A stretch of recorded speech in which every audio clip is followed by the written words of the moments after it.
Hey there, welcome to another episode of Coffee Solo for this, the 12th of July, 2025. It's just before 1 p.m., so episode 2025-07-12-01. Today's topic I did write down, the episode title is Rule of Three.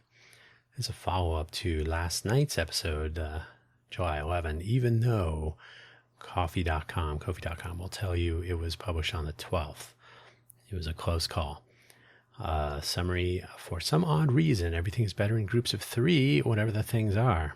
I got the names from 1984 I was trying to think of in the previous episode, so if you did not hear that one, this may or may not mean anything to you. Statistically, you did not hear that one. Don't forget my other coffee website, buymeacoffee.com/DanHugo, and the Buy Me an Update audio program, published on Mondays. The originals are published on Mondays. buymeacoffee.com/DanHugo/posts. It's a 5-minute or less rundown on the previous week's audio programming and news and announcements upcoming. And of course, my Nasal Fresh affiliate link.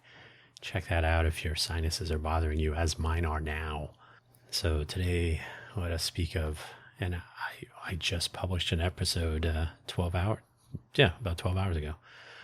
First, the three names from 1984. I could not remember them. I tried searching for them. I wasn't even sure how to find them. I kept getting character lists of the characters that Winston and Julia and all the O'Brien, everybody. But the three martyrs, even that wasn't even turning stuff up. But they were executed. I think I had to search for three characters executed. Jones, Aronson, and Rutherford. Jones, Aronson, Rutherford. They were arrested. They were tried. They confessed. They were set free. Winston runs into them in a coffee shop of all places, and they look like they've been pummeled.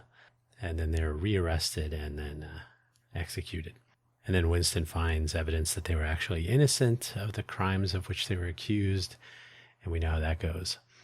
On the other hand, so I was trying to remember why Epstein, or I know Epstein sort of smacks of a character name that is being held up as a, don't let this happen to you, or some martyrdom or something. I'm not saying it is. I'm just saying it just seems odd. And it's just that we're hearing Epstein all the time. And in the movie, in the book, in 1984, Jones, Aronson, Rutherford are held up. So they use the three names because everything is better in threes. Right. We'll take that as a given. But I was watching a reaction video, and if you've listened to any of these episodes previously, you know that I like reaction videos to movies, especially old movies, which is really the only good reaction videos you can do with movies. I think most YouTube react video people are now doing, not now, but have also been doing current serialized, whatever television is now, serialized episodes of, episodic television or story arc television. But either way, I do enjoy the throwback to the 80s movies and whatnot. And so I had seen a reaction recently to the Arnie classic Running Man. It's time to start running. And in that movie, we also have three names: Whitman, Price, and Haddad. And the way, what's his name? It's, what's my thing with names? Price is right. Family Feud guy. It'll come to me. He was an actor, and he was in Hogan's Heroes. He was the British guy. Oh, now I gotta look it up. Anyway, so the Haddad name is let's call it ethnic, I suppose. So that's what I was thinking. Like, there's a name that's like it will stick in your head because it's not Smith or Jones or kind of a more generic, we'll say American name. I mean, America is a broad label to attach here, but Richard Dawson. Yes, I got it just before the search came up. All right. Because I typed in Family Feud, Richard Dawson. So he's the host of this, the show, the Running Man show, whatever the actual show is. So when he says Haddad, he says it in a certain way, and it just sticks in your head. And I'm kind of getting this Epstein is like I don't want to say boogeyman, but it's a name that will stick. I mean, it already was sticking. So it's now suddenly risen to the top of every every periodical, every blog entry, YouTube results, recommendation, everything is Epstein, Epstein, Epstein, which is fine. I mean, it is news, but it just strikes me as very odd.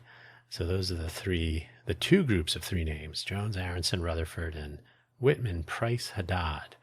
So the Epstein thing, it reminds me of these. And so there are two empty chairs in the group of three. So I'm kind of wondering, who will they be? Ghislaine Maxwell, however you say.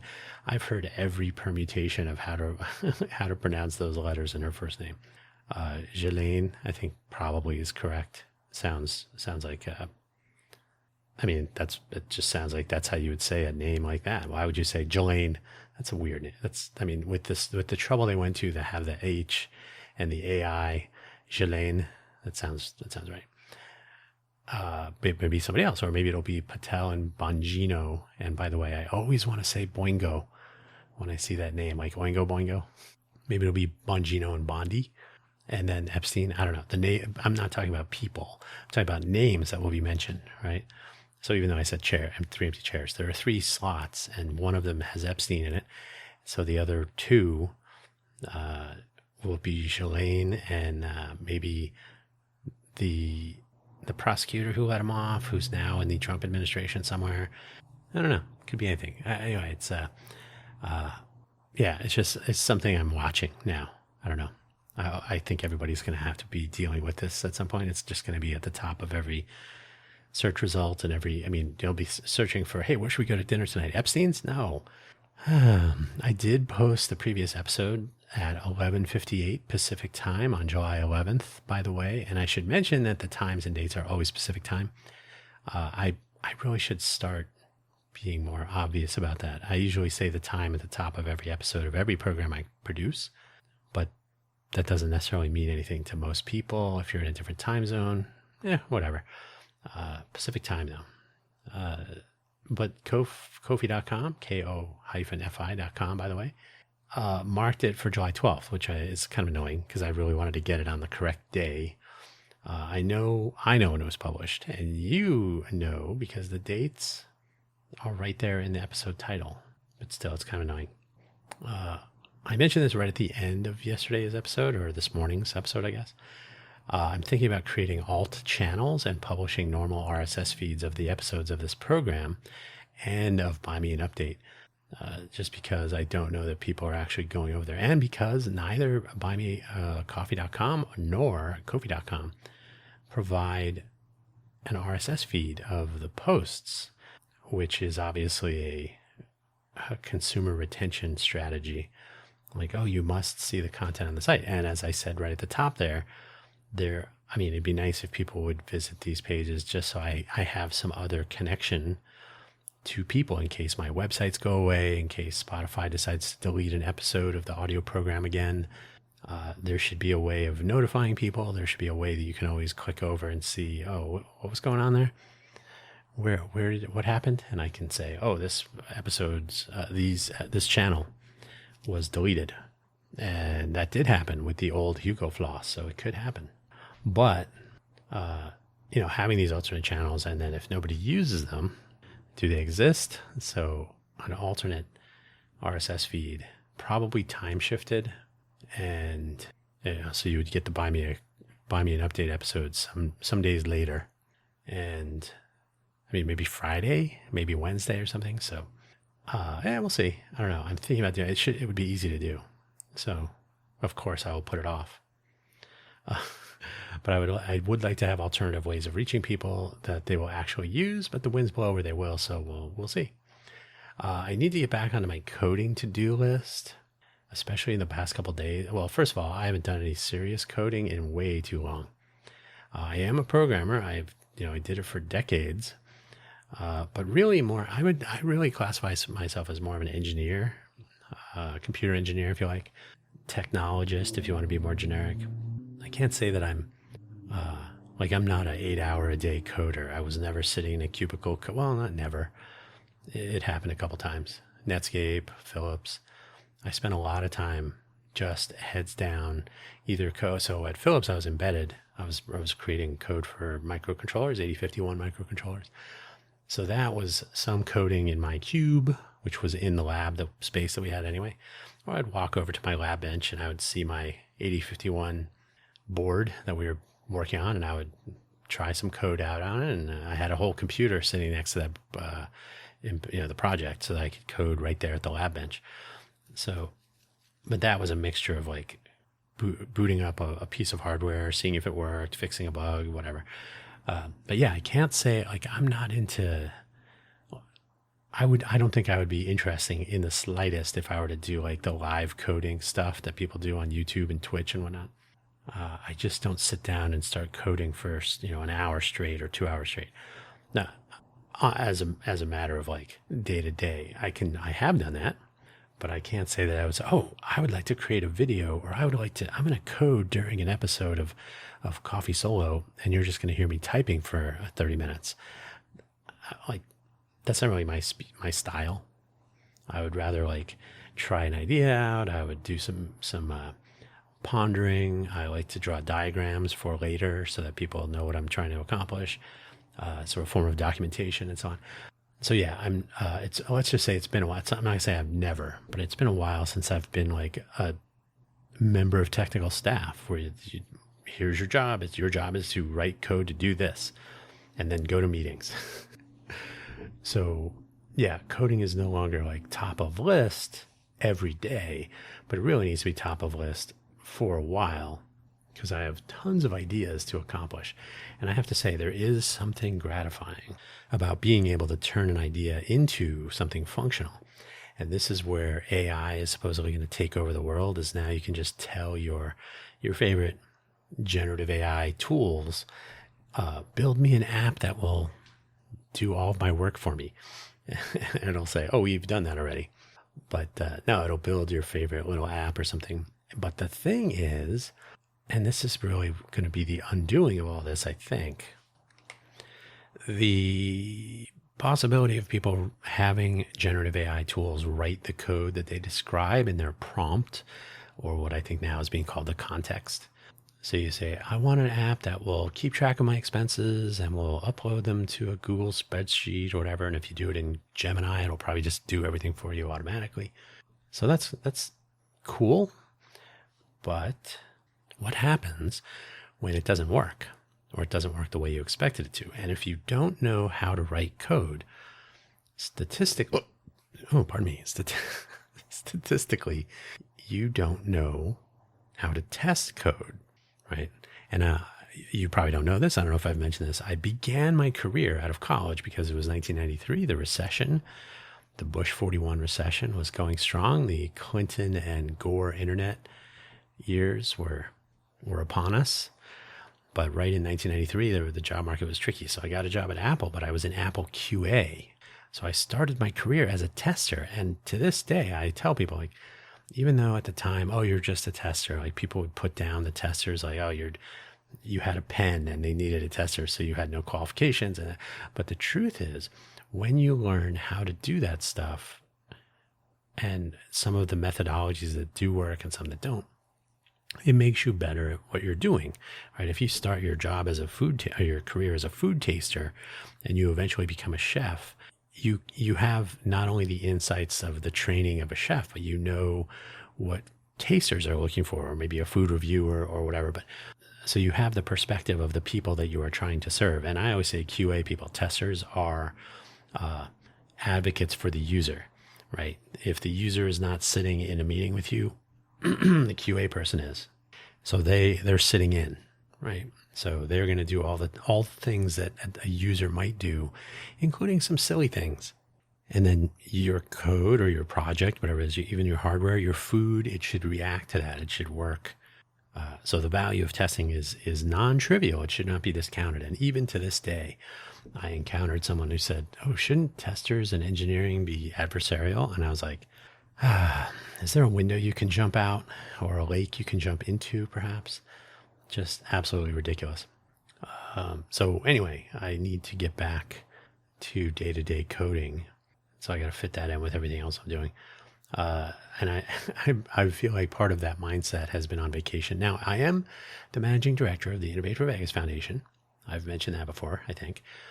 And part of what we're working on is the Agile for Volunteers methodology. So it needs documentation, it needs templates and user experience and descriptions of those and the overall workflow and whatnot. So I'm using what I've learned over the decades and my interactions with civic volunteers and the nature of the initiatives that we're pursuing and so on. So I'm applying all that, and a lot of it is not coding per se, although there are some tools to develop, and I've been putting that off because I need to adjust my mindset back into that. It's like, I guess if you're into sailing, which I am not, it'd be like you're either tacking upwind. Is that the right direction? You're tacking into oncoming wind. So you're moving very slowly and whatnot. But if you change your mindset and you change the direction you want to head, you can take advantage of the direction of the wind. That was a really bad analogy because I'm not a sailing person. But the take home is I need to tune the mindset back into being a programmer, coder, day to day, so I can get some of the other stuff done that I want to accomplish. Because again, if you have an idea and you do know how to code and you know how to test and you know how to build a system and so on, some very cool things are possible. And the reason I'm down on, well, first of all, vibe coding, I'm not a fan. I think it's going to be useful for experienced programmers, but it will undo any possibility of forming a senior technologist population. If the junior, the entry level that just got out of whatever school, I've always wanted to be a programmer, but now I don't have to. Well, guess where senior developers, the more knowledgeable people, they come from the junior developers and less knowledgeable people, and then they gain experience over time, and then they become right. So if we replace the junior entry level people with generative AI, and then we have the senior people reviewing the work of the junior people, eventually there will be no senior people, and that's the COBOL problem again. So anyway, I've actually run into this. My favorite, I don't have too many examples, but one such example, I told these, there were two people they wrote this. I'm going to use Wrote. It's doing a lot of work there. An app, a mobile application that was intended for people to download onto their phone. I think you did have to download and install something. It may have been a web app. I hope it was a web app. And it was really for checking into an event, right? Just say you're an event, and then there was a quick survey, demographic survey, and it was really for the purposes of servicing sponsors of this event so that they knew who they were sponsoring, right? Okay, great. So I pulled one of the people aside that developed this, and I said, hey, there's a bug when you enter an email address, and if it does this, and whatever the bug was. He said, oh, I don't know how it works. It's just a no-code tool I use to make this. And I said, oh, okay, that's encouraging. So when you hand off a project to someone and they say, oh, I can do it in a day, I won't know anything about how it works, but it'll work. And you'll say, well, which parts of it don't work? And they'll say, I don't know. It does what I described, I think, maybe. Do you know how to test? Nope.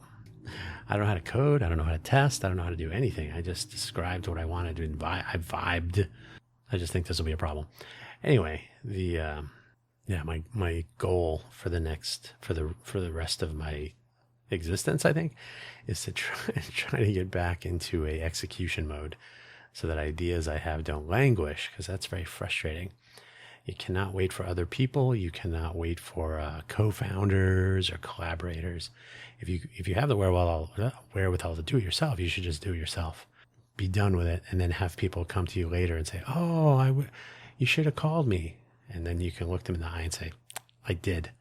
Anyway, the brief episode today, 20 minutes or so, or less than that, when I truncate silence. Thank you for listening, as always, and I will endeavor to get the alt channels up and running, so everything will be available via RSS, in addition to Ko-fi Ko-fi.com and buymeacoffee.com. When you mix the platform name with your episode channel name. That's all. I got to go. Take it easy.